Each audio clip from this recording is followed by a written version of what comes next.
Aku selingkuh sama kamu, Mas. Apa? Yukito kaget mengetahui Hinagi punya pacar dengan kakak kelasnya. Aku di NTR. Padahal Hinagi adalah sosok spesial baginya. Gak nyangka hubungan mereka hanya sebatas teman. Hal itu membuat Yukito merasa sial terhadap wanita. Hari pertama sekolah dimulai dengan sesi perkenalan diri. Karena memperkenalkan diri dengan ceria. Alah, so asik. Sementara Anya dengan nada canggung. Penyendiri. Yukito merencanakan agar tidak diperhatikan oleh kelas karena dirinya adalah seorang introvert. Saat gilirannya, Yukito berkata, "Sayonara, aku berhenti dari sekolah ini." Perkataan itu mengejutkan seluruh kelas. Apalagi ini terjadi di hari pertama sekolah. Magnus. Guru aja sampai heran, tapi Yukito yakin tidak ada yang mau dekat dengannya. Perkataan Yukito membuat seluruh kelas tidak mau memandanginya. Guru berusaha agar tidak merusak awal kehidupan sekolahnya. Namun Yukito tidak peduli karena merasa hidupnya sudah berantakan sejak awal. Tiba-tiba ada yang menertawakan Yukito. Orang itu adalah Koki. Apaan sih ini orang? Lupakan aja. Minta nomor dong. Kemen so akrab. Minta nomor doang. Tapi ini menjadi awal interaksi baru yang tak ia duga. Koki ingin sekali berteman dengan Yukito. Namun Yukito curiga. Koki hanya ingin menjadikannya batu loncatan. Koki populer, sedangkan Yukito merasa dirinya hanyalah kroco.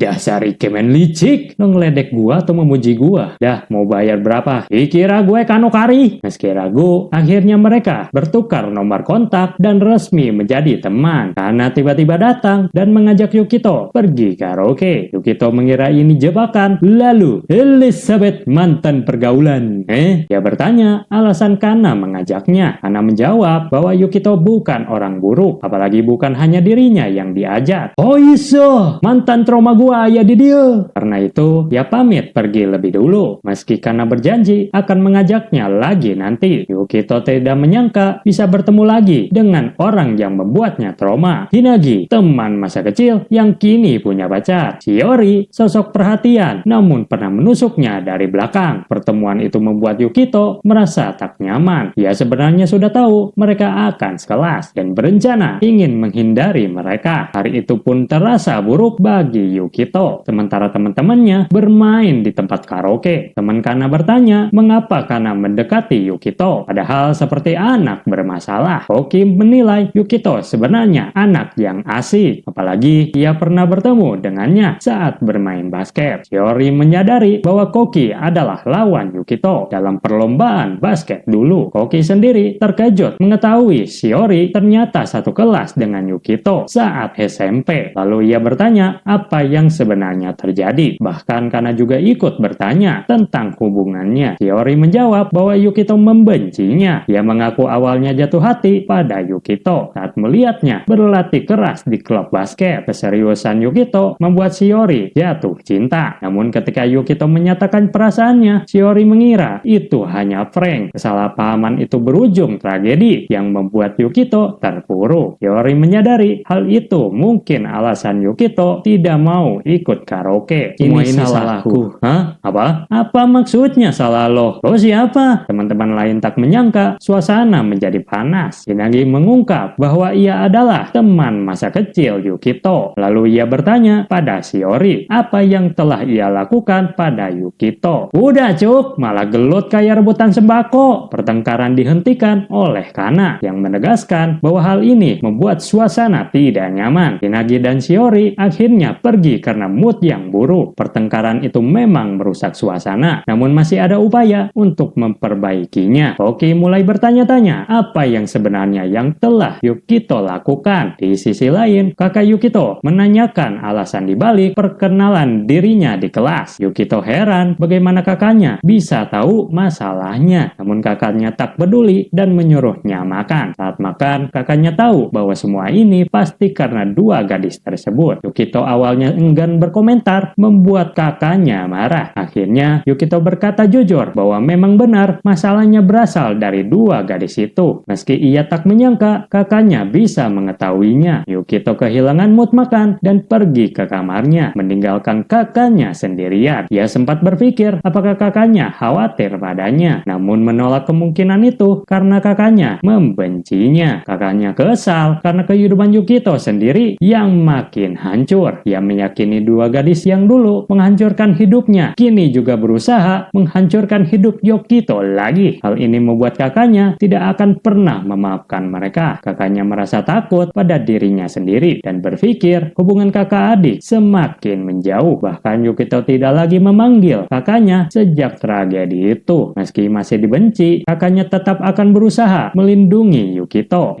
Esok harinya, Hiyori mengajak Yukito bergabung main basket, sementara Hinagi mengajaknya makan bersama. Kesialan Yukito bukan itu aja. Ibunya melantarkan dirinya, kakaknya membencinya. Teman masa kecil berkhianat dan orang yang perhatian justru membulinya. Yukito menganggap semua ini sebagai kesialan, bahkan merasa seolah ia reinkarnasi kembali hanya untuk menderita. Kesialan dengan wanita membuatnya nyaris menyerah pada hidup. Roma, ia heran mengapa justru wanita yang membuatnya sakit kini bertengkar untuk merebutkan dirinya. Aku mau ngajak dia ke klub, makan dulu kata gua, mending turu. Di saat situasi memanas, Koki bertanya pada Yukito soal klub yang akan ia ikuti. Membuat Yukito kesal karena Koki tidak peka. Hiyori yakin Yukito akan kembali ke klub basket. Bahkan ia ingin menjadi manajer lagi seperti dulu. Namun Yukito sudah kehilangan semangat bermain basket karena kenangan buruknya yang menegaskan tidak akan bermain basket lagi. Hiyori tidak percaya dan memaksa Yukito kembali mengingat kerja kerasnya dulu. Yukito menantang dengan pertanyaan apakah ia tahu kejadian terbaik yang ia dapatkan. Hal ini membuat Hiyori merasa menyesal atas apa yang pernah ia lakukan dulu. Yukito menegaskan tidak akan masuk ke klub manapun. Meski dibujuk oleh Koki, ia tetap menolak dan akhirnya pergi. Sebelum pergi, Yukito berkata pada Kamishiro agar beruntung menjadi manajer basket. Hiyori kaget karena Yukito tidak lagi memanggil namanya seperti dulu. Lalu Yukito melihat pemain baseball dan teringat masa latihan kerasnya di basket. Namun kini ia tidak merasakan apa-apa saat menyentuh bola dan tidak ingin berniat bermain lagi. Yukito pun pergi ke kafeteria lalu kembali ke kelas. Hinagi mencoba mengajaknya makan bersama, tapi Yukito menolak dan berkata agar Hinagi tidak berbicara lagi dengannya karena mereka bukan lagi teman masa kecil. Hinagi bingung dan bertanya alasannya. Yukito menjelaskan ia tak mau mengganggu hubungan Hinagi dengan pacarnya. Yukito keceplosan mengungkap sesuatu di kelas yang seharusnya tidak ia katakan. Hinagi meminta Yukito melupakan hal itu, namun Yukito melakukannya demi Hinagi karena ia tahu Hinagi tidak suka pacarnya dekat dengan gadis lain. Hinagi menolak perkataan Yukito, sementara Yukito bingung kenapa Hinagi tidak menyadari kenyataan bahwa mereka tidak bisa lagi bergantung satu sama lain. Yukito menegaskan bahwa hanya karena mereka teman masa kecil bukan berarti akan selalu bersama. Ia pun pergi membuat Hinagi shock. Yukito merasa perasaannya untuk Hinagi tidak akan pernah kembali lagi. Saat itu murid-murid di kelas mulai membicarakan pacar Hinagi. Hinagi membentak temannya agar tidak menceritakan hal itu. Ia sadar bahwa semua masalah yang terjadi adalah kesalahannya. Setelah pelajaran selesai, guru mengumumkan kegiatan hiking ke gunung dan meminta murid membentuk tim berisi 4 orang. Yukito membayangkan dirinya akan sendirian dalam pembentukan tim.